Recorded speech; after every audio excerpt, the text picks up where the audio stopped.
Welcome to the Paranormal Stakeout radio TV show with Larry Lawson. As a former career law enforcement officer and law enforcement educator, Larry focuses on the use of tried and true law enforcement investigative techniques in conducting paranormal investigations. Despite his experience and training, Larry also keeps an open mind to discussions on topics that deal with evidence that are not quite as physical in nature. Paranormal Stakeout guests are professionals in the field of the paranormal and parapsychology, conducting the investigations and research needed to further the cause of paranormal study.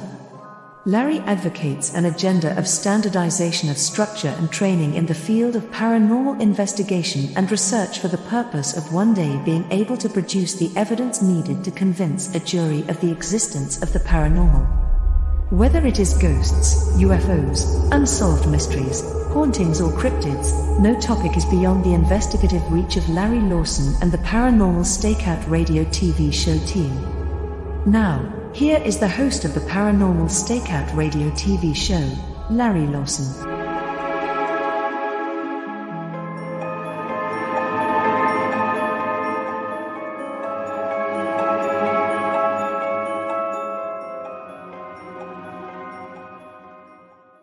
And good evening, everyone, and welcome back to Paranormal Stakeout. I'm your host, Larry Lawson, coming to you as always from beautiful Vero Beach, Florida, the headquarters for the Florida Bureau of Paranormal Investigation and Indian River Hauntings. And so glad to be back with all of you tonight. Got a really interesting show. Now, we will be talking about ghosts. Yes, tonight we'll be talking about ghosts, but we're also going to be discussing something that really is as near to my heart as the paranormal, and that's history. Folks don't realize the connection between the two. And tonight we're going to discuss that with my guests. We're also going to be talking about Florida. Yes, this wonderful state that I live in, along with so many other folks, and its connection to the rest of the world. My guest tonight is Miss Chessy Ricca. She's a Florida native who specializes in art and Florida history. She is currently the curator of the Historical Society of Martin County, and that includes the Elliott Museum in Stewart, as well as the House of Refuge. And we'll explain what that is as we go on to the show tonight. Chessy's history research spans everything from Pedro Menéndez, that's the guy that founded St. Augustine, all the way up to the moonshiners in the prohibition era, and another group that we're going to discuss tonight, and a group that still might be around, and that's called the Ashley Gang that terrorized the east coast of Florida in the 1920s. Her research also recently gained her a role on a television show, Josh Gates' Discovery Channels. They did a whole thing on the Ashley Gang there, so that was a pretty interesting show. And despite being such a well-known historian in Martin County, Chessy's also a paranormal investigator. So with that, I'd like to welcome Chessy Ricca to the show. Good evening, Chessy. How are you? Hi, Larry. I'm good. I'm happy to be Good. here. Thank you for inviting me to join your podcast tonight. Well, it's going to be interesting because we talk about so many different things in the show, Chessy, but we don't always get to the root of what's important with anything to do with paranormal investigation, and that's historical research. I Hmm. really folks around here know you. They know your reputation as being one of the preeminent historians in our area. But I'd like you to share with the audience a little bit about who you are and what you do. Oh, well, thank you. I started out actually as a painter. You know, my bachelor's degree is in fine art, concentrating in painting. So I painted Florida landscapes, and one of my inspirations were Florida's highwaymen. So I really enjoyed how they captured light. Now, when I went into fine art school and I was painting, I really struggled with the what I was painting because I wanted to know more about the land, things that happened on this land that I'm painting. And to get a better understanding of my topics in art, I really wanted to learn how to research, and I had no idea how to research other than a simple Google search. And at the time, I was working as a mate on a fishing boat, which I did for 10 years. And that was a fun job. But after 10 years, my body started to hurt. And I applied to some programs for fine art to go into a master's degree. And I actually didn't get into any of them. But the one program that I applied to just on a whim was USF, the University of South Florida, St. Pete campus, because they offer a program in Florida studies. And my thinking back then was, well, I can get a degree in research so that I can combine my passions of painting and Florida history and really come up with some interesting art compositions that cover the beauty of Florida, but also give the history so that people who are currently living in the state or moving to the state or not even in the state kind of can see a visual of what Florida history looks like through an artistic eye. Yeah, and people look at Florida as sun, fun, citrus trees, beaches. They don't realize the deep history here and the impact it's had on the rest of the nation. And many times it's lost. Florida is the home, even though it's a relatively new state, the home of the oldest city in the nation, which is Hmm. part of what you've been studying. Also, your master's studies have been on an individual who founded St. Augustine. So that was Yes, Pedro Pedro Menéndez. Menéndez de Avilés. Yes, he's a fascinating character. What I studied with him in grad school was his contract, and my professor specializes in paleography, which is the study of ancient text. So in Mhm. his program, he really had us diving deep into primary source material. So he taught us how to read the handwriting of the scribes back at, in 1565. And so we could really study those primary sources to get a better idea of the truth in how our state came to be what it is today. So my master's thesis, which I'm currently finishing up, um, I compare his contract, and what was written down on paper versus what actually happened. So, you know, m- oops, much like the paranormal world we live in today, I'm always trying to find truth. I'm always trying to debunk things. And in a history book that you can pick up today, I'll open the pages and see what sources they used. And almost 9 times out of 10, they never used primary source material. So that was one of the things we focused on in grad school. Excellent. Now, one of the things as curator of the Martin County Historical Society, you have two fantastic buildings that you work in: House of Refuge, Gilbert's House of Refuge, as well as the Elliott Museum. Can you explain to the folks, because this is going to be part of the discussion later, what is the House of Refuge? What's it all about? That's a great question, and it's a common question. So it's called Gilbert's Bar, House of Refuge. And there's two parts to that name there. You have Gilbert's Bar, and then you have House of Refuge. And a lot of times when we get tourists that come into town, they show up to the House of Refuge thinking we serve alcohol. But in fact, it's a different kind of bar. So Gilbert was a pirate whose name was Don Pedro Gilbert.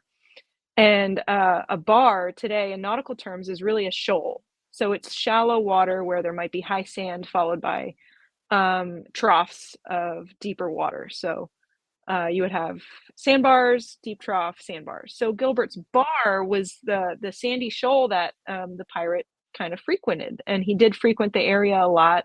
There's a lot of theories and stories, and even ghost stories surrounding Don Pedro Gilbert. And one of them commonly is that on a darkly lit night, you might see his ship in the Indian River Lagoon all lit up.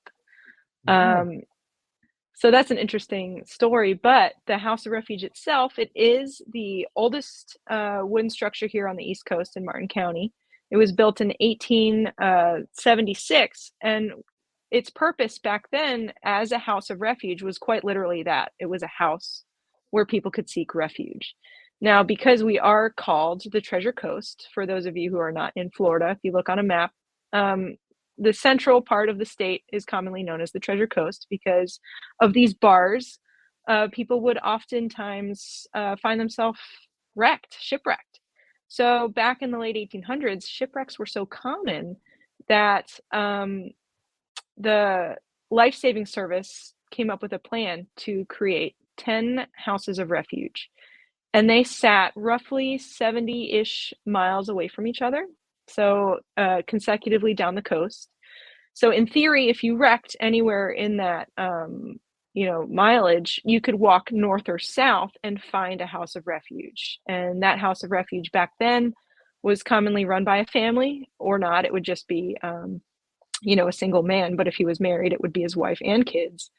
And it would be up to the keeper of the house and his family to take care of the shipwreck survivors. And we Mm. are the last remaining one. So because these houses sat so close to shore, you can imagine the elements that, gave these houses a beating, whether it was wind or salt water.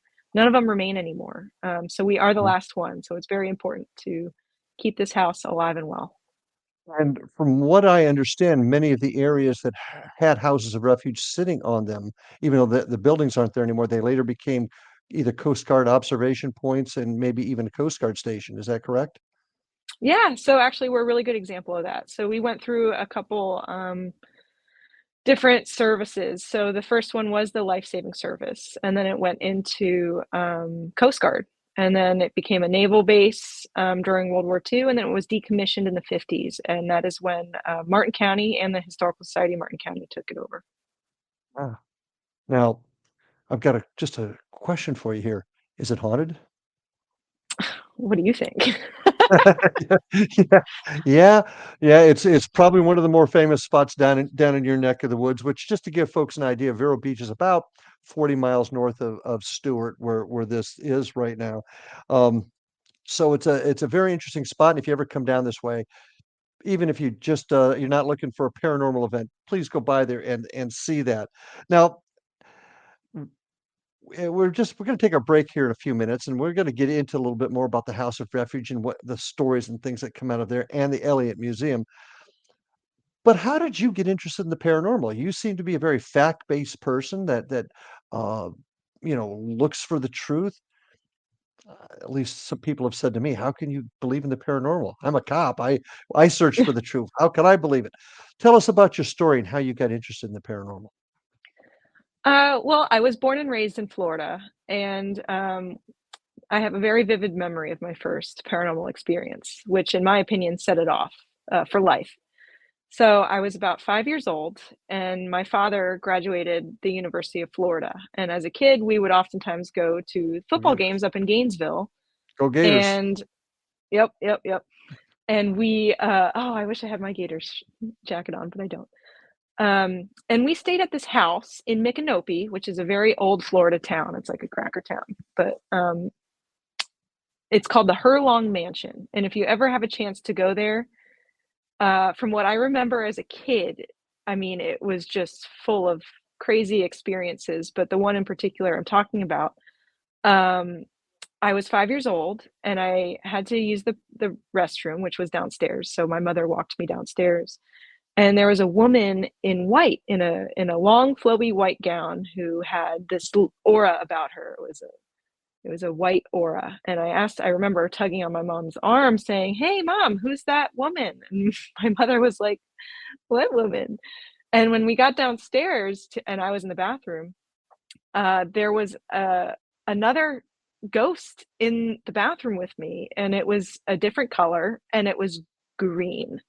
And it's an image that is, like, forever burned in my mind. And because of that image in my mind, I feel like I've just always known, paranormal activity exists, but it created this never-ending pursuit of, the truth to what I saw, because it's obviously unexplainable, and at such a young age, to me, I didn't even think about it other than, "Hey, there's somebody else in this room with us. Are they alive? Yeah. What's the story here?" With a historian, paranormal researcher, we've got a lot to talk about, but we're going to take our first break now. So, folks, stay with us here on Paranormal Stakeout with my guest tonight, Chessy Ricca. We'll be back after these messages. And we're back with my guest tonight, Chessy Ricca, down in Stewart, Florida. Chessy, we've talked a lot about your historical background and how you got into the paranormal. But for a long time, you were a part of a group, a very fine group I know of down in the West Palm Beach area, War Party Paranormal. How did you connect with them, and why did you connect with them? That's actually a really funny story. I was interestingly at a potluck, and I was eavesdropping on a conversation behind me while I was waiting in line to get food. And this gentleman behind me was talking about how he had to leave soon because he was going on a ghost hunt. And instantly my ears perked up. And I remember apologizing and saying, "Hey, I couldn't help but overhear, this private conversation you were having, but can I ask what this paranormal, you know, ghost hunt thing is about. And he actually invited me on the spot and said I could join them that night. And it was at a cemetery in Tequesta, Florida called Riverside Drive. Mm-hmm. It boasts a celebrity, so Perry Como is buried there. For all you listeners who know who Perry Como is, he is a singer before my time. Before mine. And I went and I met his team, and they just seemed like a really interesting, down-to-earth group of people who put a lot of emphasis on the research portion of the paranormal. Prior to this team, I had very limited experience doing any sort of paranormal ghost hunts, we'll call it, because at that point I didn't do any research.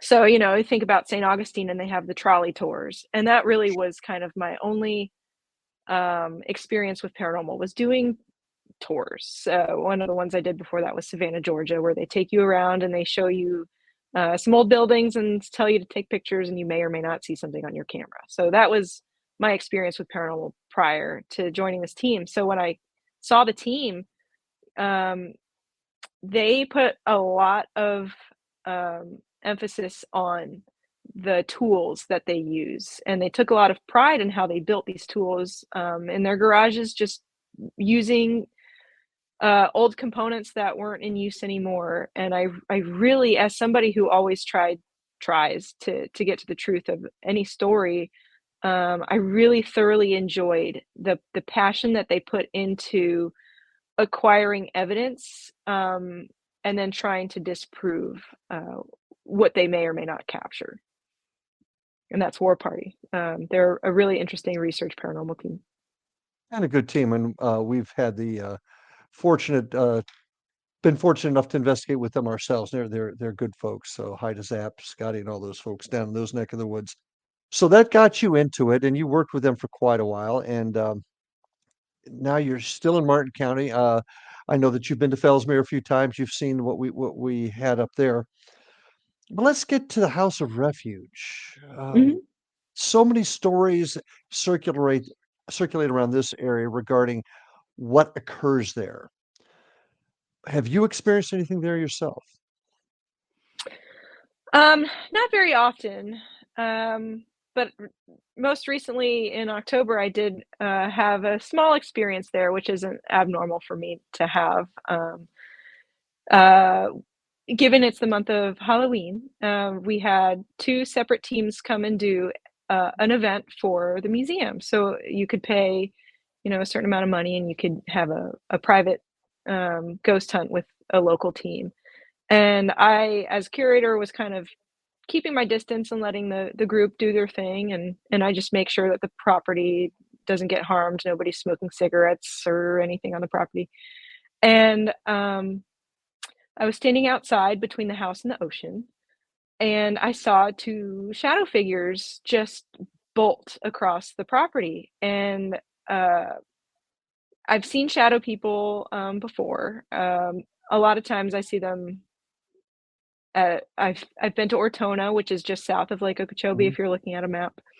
I've seen shadow people there, but this was interesting because everybody in the group, it was like 20 people, they all had glow sticks on their chests so that we knew who was a paid guest. And then obviously we had the two paranormal investigators. And everybody had a station. We had walkie-talkies, so I knew where everybody was. There was nobody outside. I have a visual of the doors, so if anybody came outside. And I mean, it was like the fastest thing you could ever see. And it was clear as day, just these really dark, shadowy figures. And they bolted from the north side of the outside facade to the south side, just so fast, fast enough to where you could pick out a shape, but too fast for any live human to want to run across a really old rickety patio. Okay. And whether or not that was a person's shadow, I tried to debunk it. There were no cars going by. I tried to recreate myself to see if that casted a shadow, and it was really neat because I don't experience a lot of things there. Now the House of Refuge. Yes. So I've been in this position. I've been working there for about 3 years. And there's a lot of old timers who take pride in Martin County history. And so they've spent a considerable amount of time either being a docent or just visiting the House of Refuge. And a lot of times I get to hear ghost stories in those conversations. Now, those people will ask me if I experienced the same thing they did, and I have to sadly let them down and say, no, I did not experience that. But I also get to hear, these really interesting oral histories about the paranormal at the House of Refuge.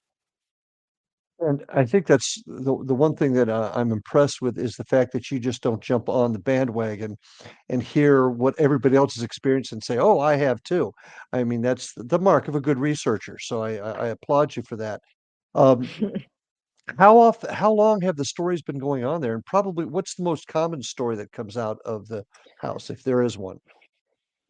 Well, the land itself is just so old. If Mhm. you A lot of our listeners aren't in state, but if you look at a map of Martin County and you look at Hutchinson Island where the House of Refuge sits, it's a really thin barrier island. You could walk from ocean to intracoastal in a matter of feet where the House of Refuge is. It's very thin there. And before there were, Europeans that came over to Florida, it was inhabited by Native Americans. So actually, there's burial mounds all over the island. And oftentimes, when we have a big erosion from a big storm or a hurricane, we have Native American bodies pop out. Now they are protected. It is an archaeological site. And there are a few archaeological organizations that monitor these sites, but there are bodies and they're old. I mean, not 100, not 300, not 500, thousands of year old Native American burials. So that's kind of the start of anything that might be paranormal. And then you have to put into consideration the 1715 fleet. Those Yes, were 10 massive ships carrying dowry from uh, Central there were America. two, yeah, Yeah. basically, I mean, Mexico and South, and they were traveling through the Bahama Channel, and a hurricane wrecked them and strewn the wreckage for miles along the coast, hence the name the Treasure Coast. But a lot of people died, and that was the 1700s. Then you have the 1800s where there was all sorts of lawlessness going on and frontier justice and sorts.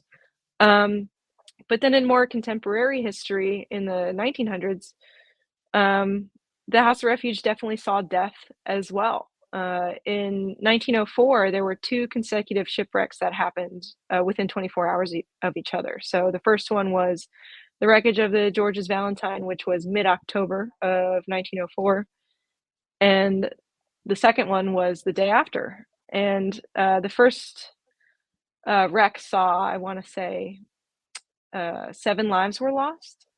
Mhm. And I can't speak on behalf of the second wreck, but you have to imagine this is, the heart of a hurricane, and people. If you had a picture of the House of Refuge, it would be easier to explain. But this part of Florida is well known for their rock formations on the beach. There's a rock formation. The rocks are called Anastasia rocks. I don't know why they're called that name, but they're these large, um, intimidating rocks because they're high above water, they're high above sand.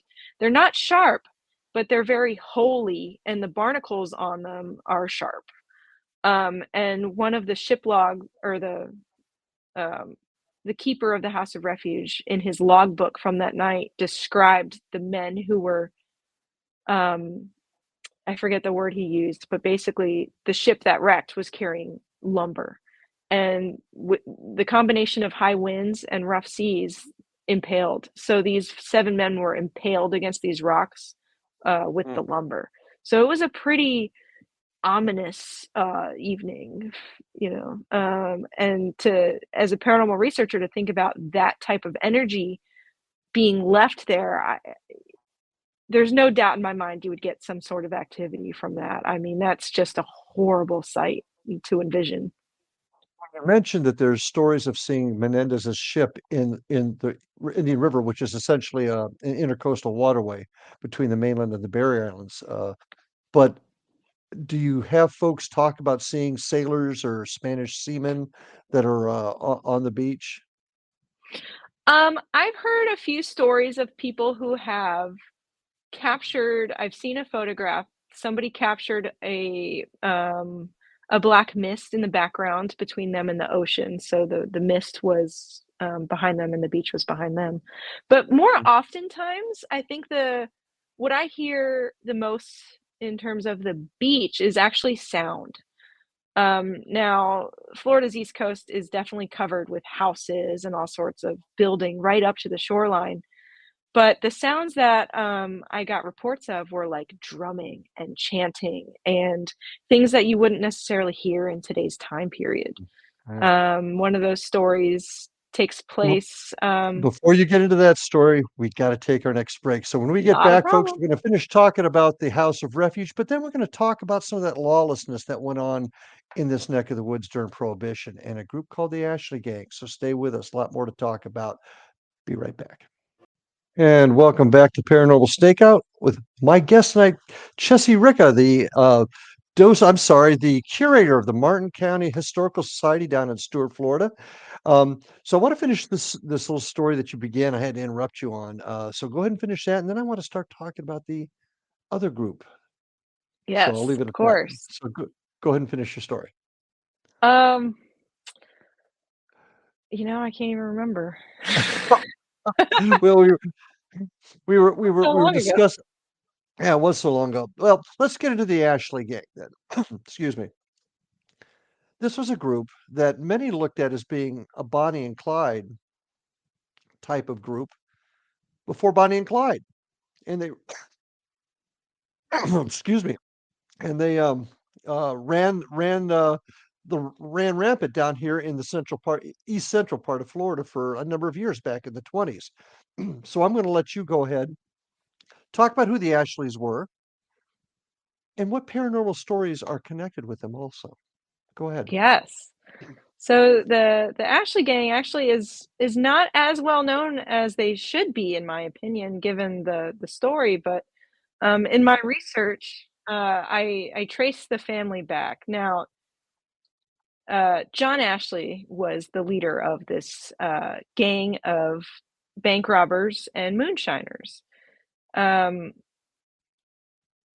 his family are Florida crackers going back generations. So you have like John Ashley's father, who worked on Flagler's Railroad when it came down. They actually lived in Cedar Key for a while before John was born. So going back into the early 1800s, the family is a typical Florida family given the time period.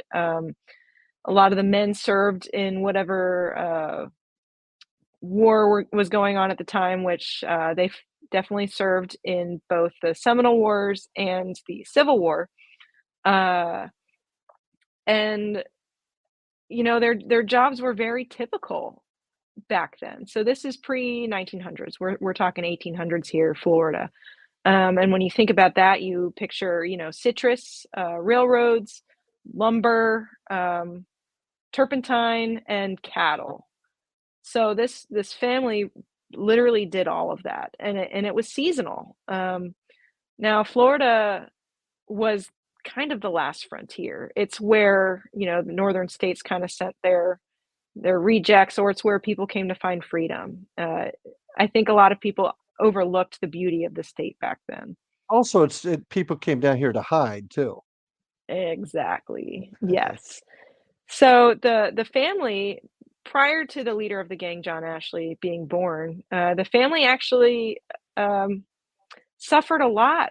There was a lot of death back then, and there was a lot of feuding. Florida was known for cattle feuds, and the family was involved in what was a famous cattle feud back in the day, but it seems to have kind of gotten forgotten to time. And actually, this cattle feud in the late 1800s is what brought the family from the West Coast over to the East Coast to try to build a new life for themselves. Just get out of this drama and the constant threat of a gun behind your back. because that's what feuding was like back then. You never know if you were going to get shot off your horse. And so the family moved to Pompano in the early 1900s. The dad, Joe Ashley, got a job working on the train, building train tracks and stuff like that. But Florida's jobs were seasonal. So if they all did agriculture in some way or another. They grew some sort of fruit, whether it was pineapple or citrus. And when that season was slow, you probably were a hunter or a trapper, or you did guided hunts, or you were a fishing guide. That's kind of what the state had to offer. So the family eventually got brought up into what was Palm Beach County prior to Martin County's founding in 1925. So again, if you're looking at a map, Palm Beach County was a lot bigger before 1925. The whole area was different back in those next. But John Ashley ended up getting here. He ended up getting mixed up in some lawlessness. That included some bank robberies, tried to rob a train in Stewart. But I don't want to get it too far ahead of myself. No, not at all. It's a really complicated story, to be honest. But the brief synopsis of it was, this was a poor family, and you kind of had to do what you had to do to survive. And when they weren't hunting and trapping or growing food, you were selling hides, you were making liquor, you were selling, moonshine to be able to feed your family. And it was a large family. So what started the whole drama took place in 1911 when John Ashley was sent down by his father to go deliver some otter hides to make money. And John was no stranger to working with the Seminole tribe of Florida. I mean, back then there were Seminole outposts kind of all over the place. And so John and another fellow, he was a Seminole, his name was DeSoto Tiger, they got on a canoe and paddled their way south to go sell these otter hides. And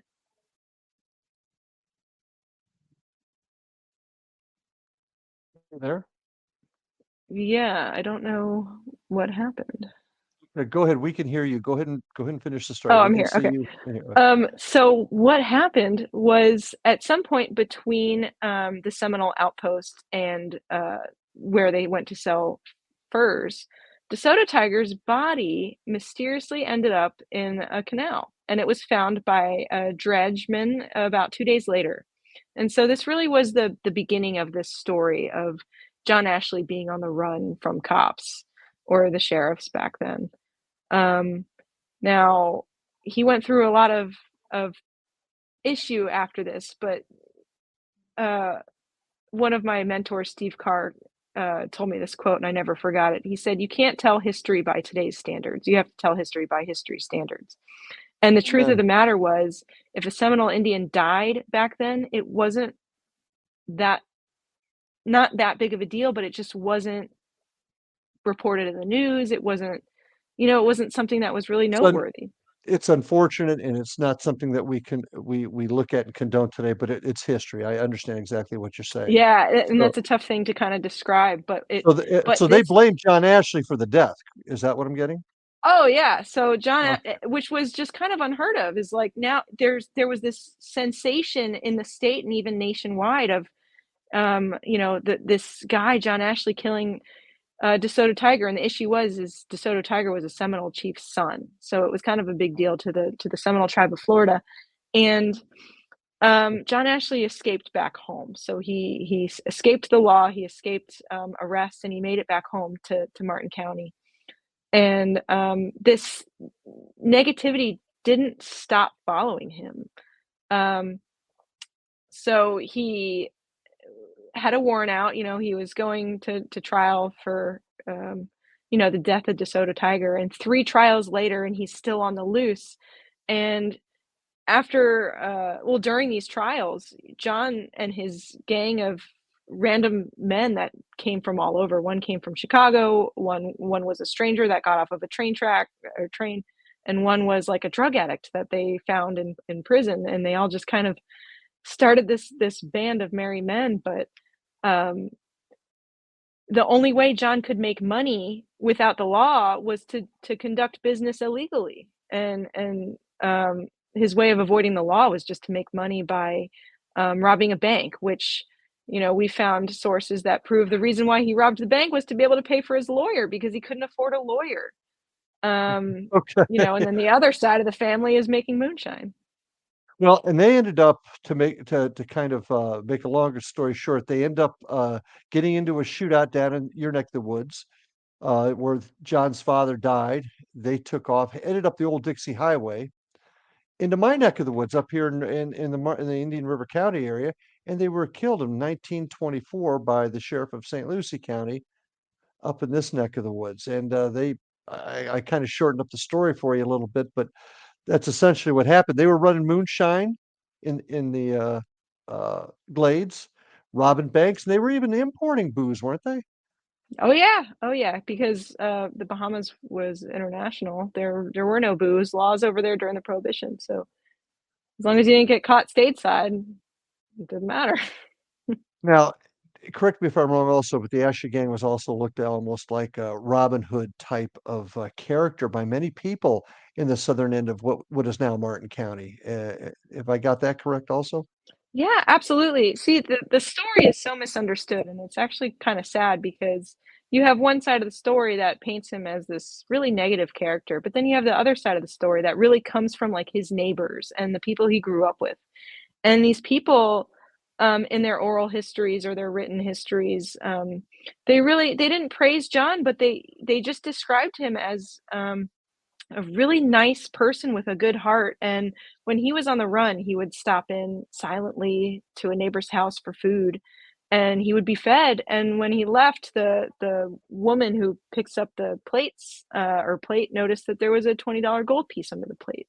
And that was something John was known for, was leaving money in exchange for food. So obviously, when they started selling moonshine, John acquired some money, and when he was on the run, he was able to pay for his things. And the local population really did see him as a Robin Hood, because a lot of people back then did not like the law. The law was just as crooked as Yeah, your neighbor next door. So everybody was absolutely, just trying to make a buck. true. And one of my favorite stories is Ashley leaving an elderly woman, and I don't know how accurate this is, but she was about to lose her house to the bank, and she wakes up one morning to find enough money to cover the mortgage under a rock by her front door. And that kind of endeared people to him. But eventually, they end up getting into the shootout. They end up heading up into the north end of St. Lucie County, which is now where I'm at in Indian River County. Got caught by the law, captured. They never made it to jail. It's a very short version of it. So their reign of terror ran pretty much the entire east coast of Florida, all the way up into our area here. Died in November of 24. But there are ghost stories attached to the Ashley Gang and all the things that they were involved in. We got about a minute for a break. Can you give us one just briefly before we take our break, and then we'll Well, hit I'll some let more you maybe? think about something. So All right. they died October 31st of 1924. And what night is that? All Hallows Eve, Halloween. Yeah. Oh, that's Halloween. interesting. Yeah. Yep. So So November 1st, October 31st, November 1st is their night of their death. It's almost 100 years. yeah, and the one story that I am aware of, that where they were killed on the bridge going into from present day Indian River County into Brevard County, which was Cape Canaveral is, um, there's still gunshots heard in the area where the bridge was at the time, and there's been reports of that. So when we get back, we're about ready to take our last break. I want to hear some ghost stories about the Ashley Gang, and then I want to talk to you a little bit about the importance of history and historical research and the paranormal research. So stay with us, folks. We'll be back right after this message. And welcome back to Paranormal Stakeout. My guest tonight, the curator of the Martin County Historical Society, Chessy Ricca, joining us from Stuart, Florida.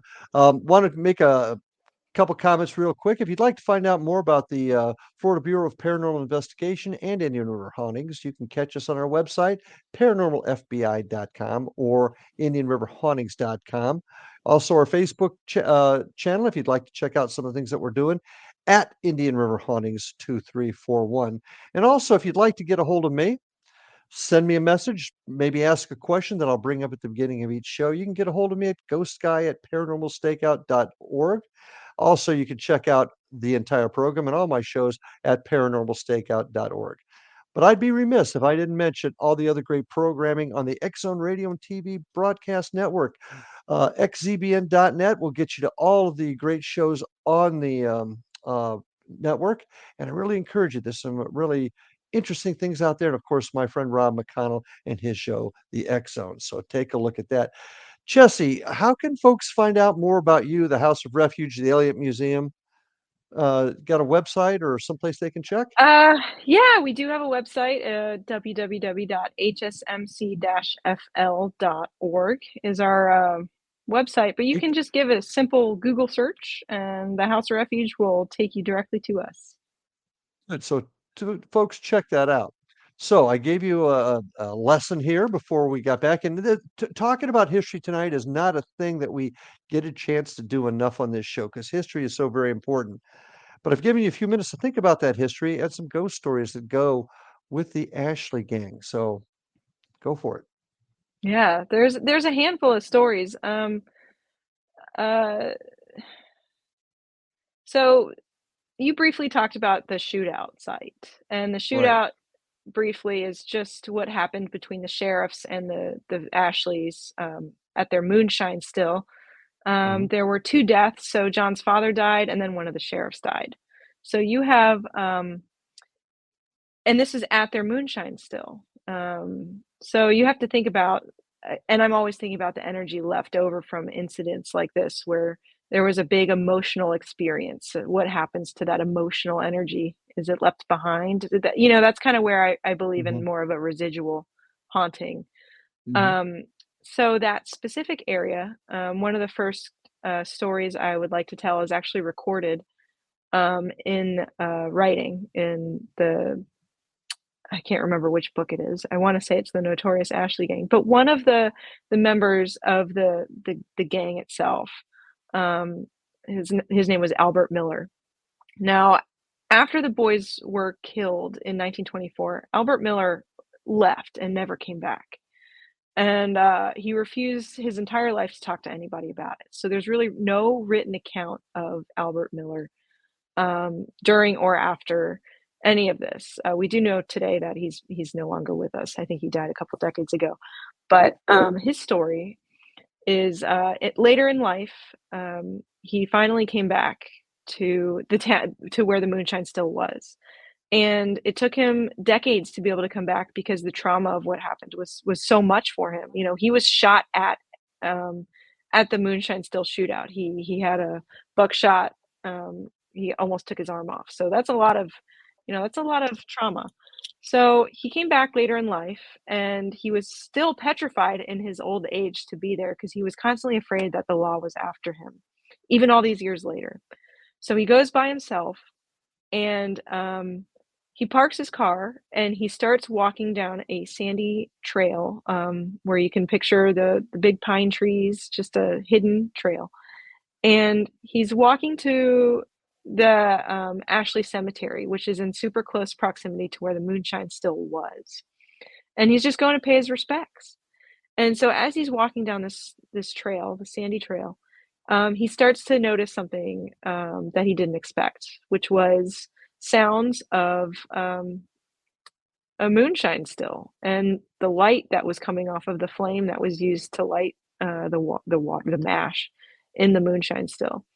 And so he is getting closer and closer, and he's questioning himself. He's questioning.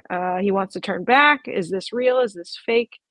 What am I experiencing? And he's hearing um, the stirring of the mash. He's hearing the glasses clinking against each other. He's hearing a moonshine still in operation. He's hearing laughter. He's hearing his friends communicating for the first time in decades.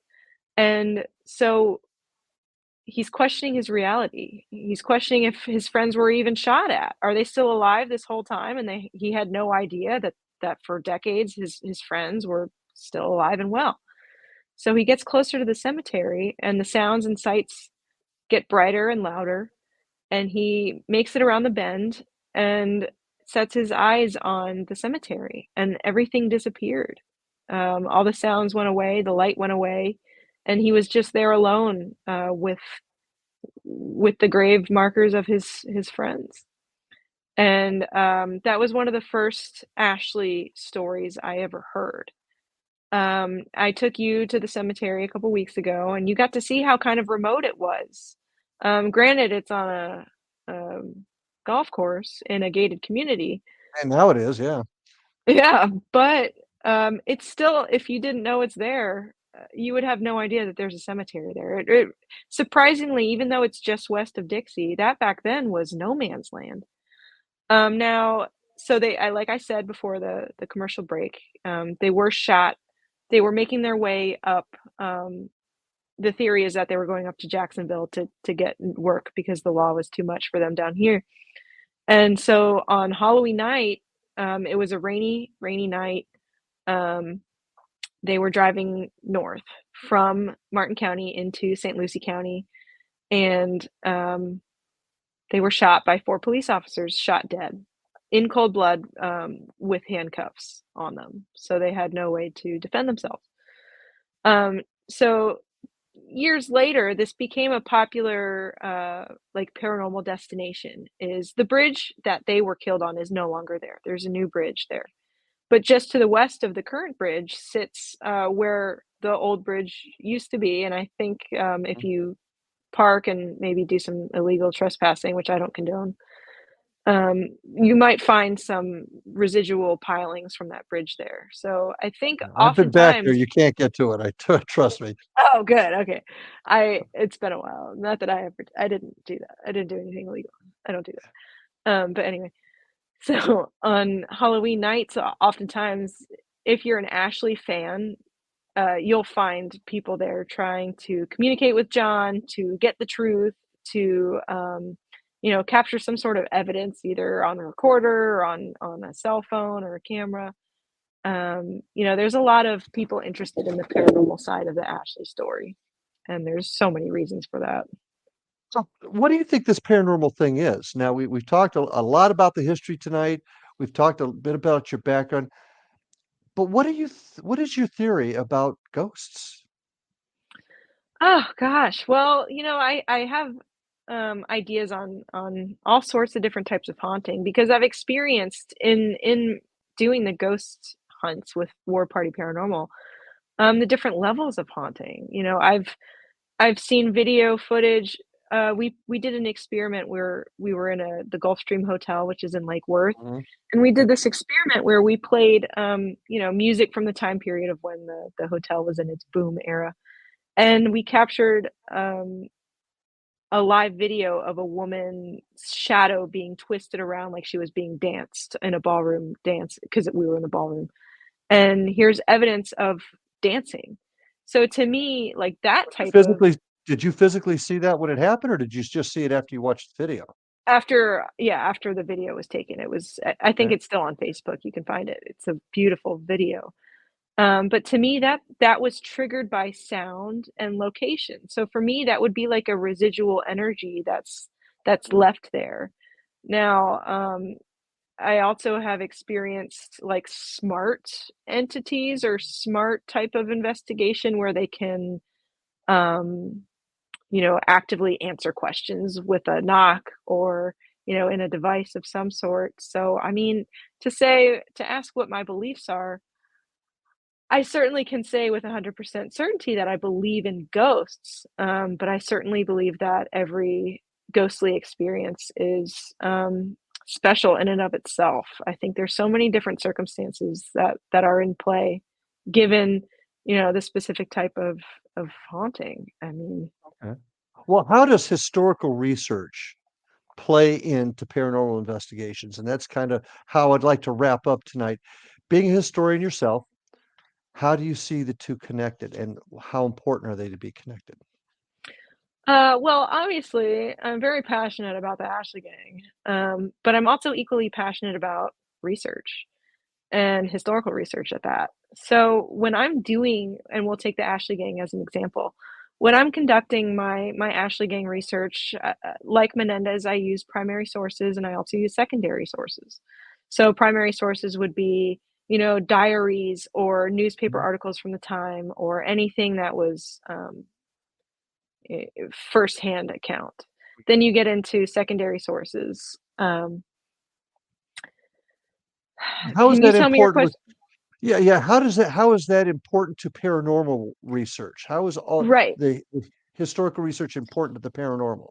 So when I'm finished, like, doing my mundane research where I go into the primary and secondary source material, I always question, like, at night, in the back of my mind after work or whatever, y I wanna get into the emotional aspect of these histories. I wanna know what these people were feeling. I wanna know what they were thinking. I wanna know what happened.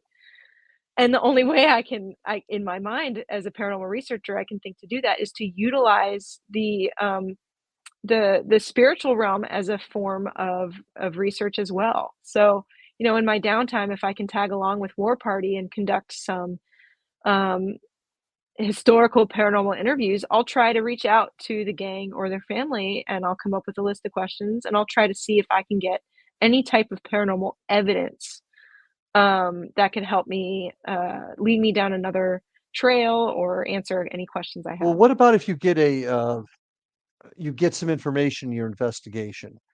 A name, for example. How can the research that you do help verify that there's anything really to this name?